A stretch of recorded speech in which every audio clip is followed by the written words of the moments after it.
Engineer صاحب فرماتے ہیں، ایک دفعہ واشنگٹن میں میٹنگ تھی اور اس میں امریکہ کے 3 بڑے کوالیفائڈ کمپنی کے ڈائریکٹرز اور جنرل مینیجر موجود تھے۔ ہم نے ایک ہی میز پر کھانا کھایا۔ میں نے دیکھا ہم مہمان تو ہاتھوں سے شروع ہو ہی گئے تھے، لیکن انہوں نے بھی ہاتھوں سے کھانا کھانا شروع کر دیا۔ چھری کانٹے ایک طرف دھری رہی۔ مجھے بڑی حیرت ہوئی۔ مطلب یہ کہ بڑے اہم لوگوں کی میٹنگ ہے، وہ بھی کرسی پر بیٹھ کر ہاتھوں سے کھانا کھا رہے ہیں، بوٹی توڑ رہے ہیں اور بوٹی نوچ رہے ہیں۔ میں بہت حیران ہوا اور پوچھا کہ آپ نے یہ چھری کاٹنے میں استعمال نہیں کی؟ تو انہوں نے کہا ہمیں ہاتھوں سے کھانا کھانا پسند ہے۔ وہ دوسرے کو دیکھا وہ بھی ایسے کھا رہا ہے، تیسرے کو دیکھا وہ بھی اسی طرح کھا رہا ہے۔ میں حیران ہوا۔ میرا تو اپنا کھانا بڑا مشکل ہو گیا۔ یہ آج پہلی دفعہ گوروں کو دیکھا کہ یہ چھری کانٹے چھوڑ کر اس طرح انگلیاں سے کھا رہے ہیں۔ جب ہم کھانا کھا چکے تو ہمارے پاس پیپر پڑا ہوا تھا۔ میں نے انہیں ہاتھ صاف کرنے کے لیے پیپر دیا، لیکن انہوں نے اس سے ہاتھ صاف نہیں کیے بلکہ باقاعدہ انگلیوں کو چاٹا۔ میں نے سوال کیا کہ یہ آپ نے کہاں سے سیکھا ہے؟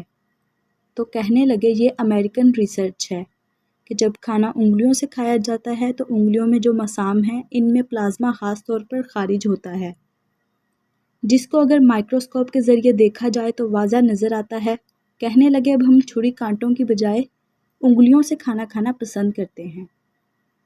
کھانے سے پہلے ہاتھ دھونا انسانی زندگی کے معمولات میں ہے، یہ کبھی کہاں اور کبھی کہاں ہاتھ لگاتا ہے، تو چونکہ ہاتھوں پر جراثیم چپکے ہوئے ہوتے ہیں اس لیے حکم شرعی ہے کہ ہاتھ کو پانی سے دھو لو۔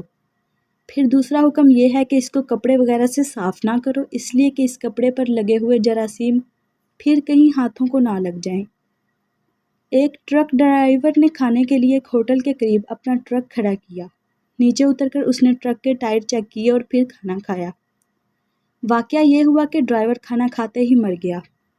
حالانکہ اسی ہوٹل سے اور لوگوں نے بھی کھانا کھایا، لیکن انہیں کچھ نہ ہوا۔ بہت سوچ و بچار اور کھوج لگانے کے بعد معلوم ہوا کہ مرحوم نے ٹائروں کو چیک کرنے کے لیے ان پر ہاتھ لگایا تھا۔ وہاں ایک زہریلا سانپ کچلا ہوا تھا اور اس کی تازہ زہر ٹائر پر لگی ہوئی تھی، اور وہی زہر ہاتھوں پہ لگ گئی اور ہاتھ نہ دھونے کی وجہ سے زہر کھانے میں شامل ہو کر اس کی موت کا سبب بن گئی۔